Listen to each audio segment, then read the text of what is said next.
కంచె గచ్చిబౌలి భూముల వ్యవహారంపై తెలంగాణ కాంగ్రెస్ రాష్ట్ర వ్యవహారాల ఇన్ఛార్జి మీనాక్షి నటరాజన్ వరుసగా సమావేశాలను నిర్వహిస్తున్నారు. గాంధీభవన్లో ఎన్ఎస్యుఐ యూత్ కాంగ్రెస్ నేతలతో ఆమె సమావేశమారు. హెచ్సియు ఎన్ఎస్యు నేతలతో మాట్లాడారు. కంచె గచ్చిబౌలి భూములపై మంత్రుల కమిటీతో సెక్రటేరియట్లో మీనాక్షి నటరాజన్ సమావేశమయ్యారు. నిన్న గచ్చిబౌలిలో 3 సమావేశాలను కూడా ఆమె నిర్వహించారు. స్టూడెంట్స్, యూనివర్సిటీ టీచర్స్, జేఏసీ ప్రజా సంఘాలతో మీనాక్షి చర్చించారు.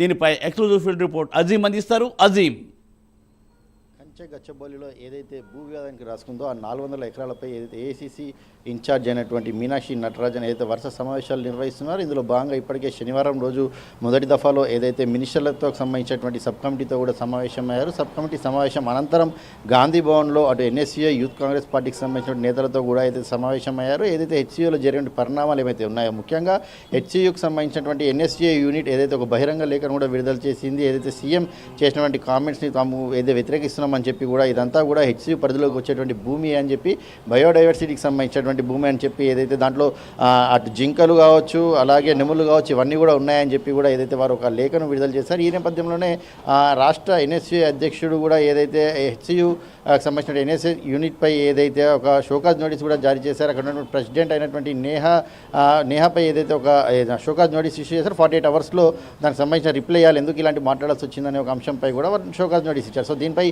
మీనాక్షి నటరాజన్ కొంత ఎన్ఎస్యుఐ అధ్యక్షుడిపై కొంత సీరియస్ అయినట్టు మనకు తెలుస్తుంది. ఎందుకంటే ఇది విద్యార్థులు ఏదైతే తమకు సంబంధించినటువంటి పోరాటం చేస్తున్న నేపథ్యంలో ఎందుకు షోకాజ్ నోటీస్ ఇవ్వాల్సి వచ్చిందని చెప్పి ఏదైతే ఎన్ఎస్యుఐ వారిని ప్రశ్నించినట్టు తెలిసింది. అలాగే ఎన్ఎస్యుఐ యూత్ కాంగ్రెస్ రెండు సంబంధించినటువంటి ఇద్దరు నాయకులతో కూడా ఏదైతే తీవ్రంగా చర్చించి ఎందుకు అసలు ముందుగానే మీరు అక్కడ ఉన్నటువంటి స్టూడెంట్స్తో మాట్లాడే ప్రయత్నం చేయలేదు, మాట్లాడి అక్కడ ఉన్నటువంటి సమస్య ఏంటి, అసలు ప్రధానంగా సమస్యలన్నింటినీ కూడా పార్టీ దృష్టికి తీసుకొచ్చే ప్రయత్నం ఎందుకు చేయలేదనే ఒక అంశంపై కూడా మీనాక్షి నటరాజన్ అటు ఎన్ఎస్యుఐ యూత్ కాంగ్రెస్ నేతలతో డిస్కస్ చేసినట్టు మనకు తెలుస్తుంది. అలాగే నిన్న ఏదైతే గచ్చిబౌలిలోని స్టేడియంలో కూడా ఏదైతే అటు ఉన్నటువంటి హెచ్సియు స్టూడెంట్స్తో పాటు అక్కడ ఉన్నటువంటి టీచర్స్, అలాగే జేఏసీ సంఘాలకు సంబంధించిన ప్రతినిధులతో కూడా ఏదైతే మీనాక్షి నటరాజన్ సమావేశమయ్యారు. సమావేశంలో అసలు హెచ్సియుకి సంబంధించినటువంటి ఎందుకు ఈ వివాదం రాజు చేసుకుంది, ఎందుకంటే కంచె గచ్చిబౌలి 25 సర్వే నెంబర్లో ఇప్పటికే ఆ సర్వే నెంబర్లో అనేక కంపెనీలు కూడా ఉన్నాయి, కానీ ఎందుకు ఈ 400 ఎకరాలపైన ఎందుకు వివాదం జరుగుతుందనే ఒక అంశంపై తాను సుదీర్ఘంగా అక్కడ ఉన్నటువంటి హెచ్సియుకి సంబంధించిన స్టూడెంట్స్తో కావచ్చు, టీచర్స్తో కావచ్చు, జేఏసీకి సంబంధించిన సంఘాల నేతలతో కావచ్చు సుదీర్ఘంగా కూడా చర్చించారు. అక్కడ ఉన్నటువంటి అంశాలన్నింటినీ కూడా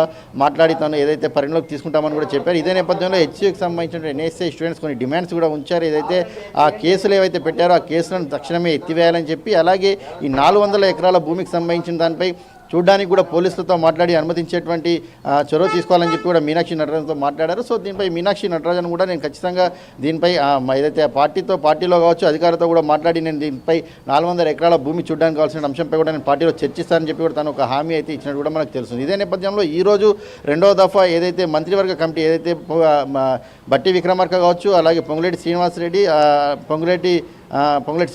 అలాగే ఏదైతే సీరబాబు ముగ్గురుతో ఉన్నటువంటి కమిటీతో కూడా ఈరోజు మరొకసారి సెక్రటరియట్లో కూడా మీనాక్షి నటరాజన్ సమావేశమయ్యారు. ఒకవేళ కమిటీ ఏదైతే సుప్రీంకోర్టుకి నివేదిక ఇవ్వనుందో ఈ నివేదికలో ఎలాంటి అంశాలు పొందుపరుస్తున్నారు, సమస్యలు ఏమున్నాయి, రెక్టిఫై అయ్యాయి, అసలు హెచ్సియుకి సంబంధించినటువంటి భూమి కాదని చెప్పి ఒకవైపు ప్రభుత్వం చెప్తుంది, ఒక వారేమో ఏదైతే హెచ్సియుకి ఉన్నటువంటి పరిధిలో ఉన్నటువంటి భూమి హెచ్సియు ఎక్స్టెన్షన్ కోసం పనికొస్తుందని వారు చెప్తున్నారు.